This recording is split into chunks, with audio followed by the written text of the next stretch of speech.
Karmic partner ಇಲ್ಲ karmic ಸಂಗಾತಿ ಅಂದರೆ ನಾವು ಹಿಂದಿನ ಜನ್ಮದಲ್ಲಿ ಮಾಡಿರೋ ಕರ್ಮ, ಆ ಕರ್ಮದ ಸಾಲ ತೀರ್ಸೋಕ್ಕೆ ಇಲ್ಲ ಕೊಡೋಕ್ಕೆ ಇಲ್ಲ ನಮಗೆ ಪಾಠಗಳನ್ನು ಕಲಿಸೋಕ್ಕೆ ಬರುವಂತಹ ಸಂಬಂಧಗಳಾಗಿರುತ್ತೆ. ಇದು ಸಾಮಾನ್ಯವಾಗಿ ತೀವ್ರವಾಗಿ ಬಿಡಿಸಲಾಗದ ಸಂಬಂಧದ ಥರ ಇರುತ್ತೆ, ಆದರೆ ಅಂತಿಮವಾಗಿ ಚಾಲೆಂಜಿಂಗ್ ಕನೆಕ್ಷನ್ ಆಗಿರುತ್ತೆ. ಸೋಲ್ಮೇಟ್, ಆತ್ಮಸಖಿ ಅಥವಾ ಆತ್ಮಬಂಧು ಅಂದರೆ ಅವರು ನಮ್ಮ ಜೀವನದಲ್ಲಿ ನಮ್ಮನ್ನು ಎನ್ಹ್ಯಾನ್ಸ್ ಮಾಡಿ ಆ ಬೆಸ್ಟ್ ವರ್ಷನ್ನ ಕಾಣಕ್ಕೆ ಹೆಲ್ಪ್ ಮಾಡಿ ನಮ್ಮ ಜೊತೆನೆ ಬದುಕೋಕ್ಕೆ ಬರುವಂತಹ ಸಂಬಂಧಗಳಾಗಿರುತ್ತೆ. ಇದು ಸಾಮಾನ್ಯವಾಗಿ ಪರಸ್ಪರ ತಿಳುವಳಿಕೆ, ಬೆಂಬಲ ಮತ್ತು ಆತ್ಮೀಯವಾಗಿ ಹೊಂದಾಣಿಕೆ, ಆಳವಾದ ಸಾಮರಸ್ಯವಾದ ಕನೆಕ್ಷನ್ ಆಗಿರುತ್ತೆ. ನಮ್ಮ ಜೀವನದಲ್ಲಿ ಬರುವ ವಿಶೇಷ ವ್ಯಕ್ತಿಯನ್ನು ಒಮ್ಮೊಮ್ಮೆ ನಾವು ದೇವರು ನಮಗಾಗಿಯೇ ಕಳಿಸಿರುವ ದೇವಮಾನವರು ಎಂದು ಭಾವಿಸುತ್ತೇವೆ. ನಮ್ಮ ಸಂಗಾತಿಯಾಗಿ ಬರುವ ಇವರು ನಮ್ಮ ಜನ್ಮದ ಗೆಳೆಯರು ಎಂದೇ ನಂಬುತ್ತೇವೆ. ಇದೊಂದು ರೀತಿಯ ಮಾಂತ್ರಿಕ ಶಕ್ತಿಯಾಗಿ ನಮ್ಮ ಮೇಲೆ ಪರಿಣಾಮ ಬೀರುತ್ತದೆ. ಆ ವ್ಯಕ್ತಿಯ ಬಗೆಗೆ ನಮ್ಮಲ್ಲಿ ಉತ್ತಮವಾದ ಭಾವನೆಗಳು ಹೊಮ್ಮುವುದು ಹಾಗೂ ಈ ವ್ಯಕ್ತಿಯೇ ನನ್ನ ಜೀವನ ಸಂಗಾತಿ, ನನಗಾಗಿ ಹೇಳಿ ಮಾಡಿಸಿದ ಜೋಡಿ ಎಂದು ನಾವು ಹಂಬಲಿಸುವಂತೆ ನಂಬುವಂತೆ ಮಾಡುತ್ತದೆ. ಹಾಗಾದರೆ ಕಾರ್ಮಿಕ್ ಪಾರ್ಟ್ನರ್ನ ನೇಚರ್ ಏನು ಅಂದರೆ ಅವರ ಸ್ವಭಾವ ಹೇಗೆ ಇರುತ್ತೆ? ತೀವ್ರವಾಗಿ ಆಗಾಗ ಒತ್ತಡ, ಕೆಲವೊಂದು ಸಾರಿ ಅಸ್ತವ್ಯಸ್ತವಾಗಿರುವುದು ಮತ್ತು ಯಾವಾಗಲೂ ಚಾಲೆಂಜಿಂಗ್ ಡೈನಮಿಕ್ಸ್ ಆಗಿರುತ್ತೆ. ಸ್ಟಾರ್ಟಿಂಗಲ್ಲಿ ಎಲ್ಲ ಚೆನ್ನಾಗಿರೋ ಥರನೇ ಇರುತ್ತೆ, ಆದರೆ ಗೊಂದಲಗಳು ತುಂಬಾ ಇರುತ್ತೆ.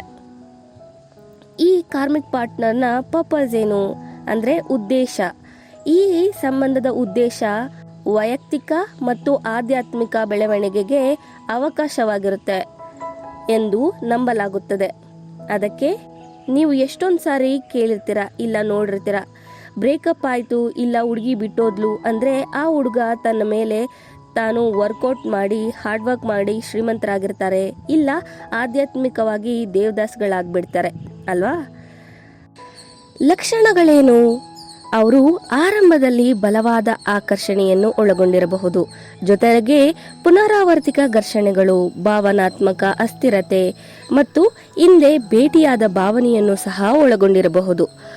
ಫಸ್ಟು ಅವರ ಜೊತೆಗಿರ್ಬೇಕಾದ್ರೆ ಅವರನ್ನ ಬಿಟ್ಟು ಇರಕ್ಕಾಗಲ್ವೇನೋ ಏನೋ ಒಂಥರ ಸೆಳೆತ, ಆದರೆ ಟೈಮ್ ಕಳೀತಾ ಚಿಕ್ಕ ವಿಷಯಗಳಿಗೆ ಜಗಳ ಮತ್ತೆ ಯಾವಾಗಲೂ ಅನ್ಸ್ಟೇಬಲ್ ಆಗಿರ್ತೀರ.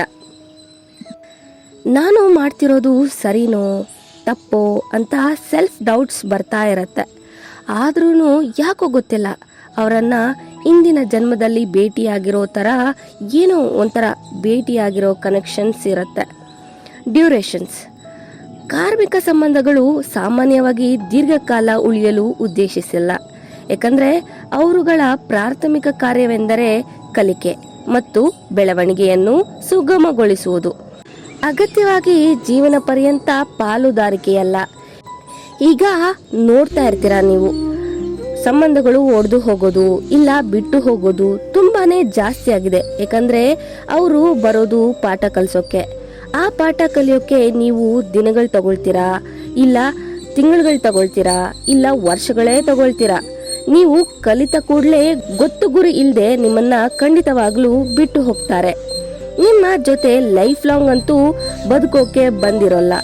ಆ ಪಾಠ ಒಳ್ಳೆಯದೇ ಆಗಿರಬಹುದು ಇಲ್ಲ ಕೆಟ್ಟದ್ದೇ ಆಗಿರಬಹುದು, ಒಟ್ನಲ್ಲಿ ನೀವು ಕಲ್ತ್ಕೊಂಡ ತಕ್ಷಣ ಅವರು ನಿಮ್ಮನ್ನ ವಿತ್ ರೀಸನ್ನೋ ಇಲ್ಲ ವಿತೌಟ್ ರೀಸನ್ನೋ ಬಿಟ್ಟು ಹೋಗ್ತಾರೆ.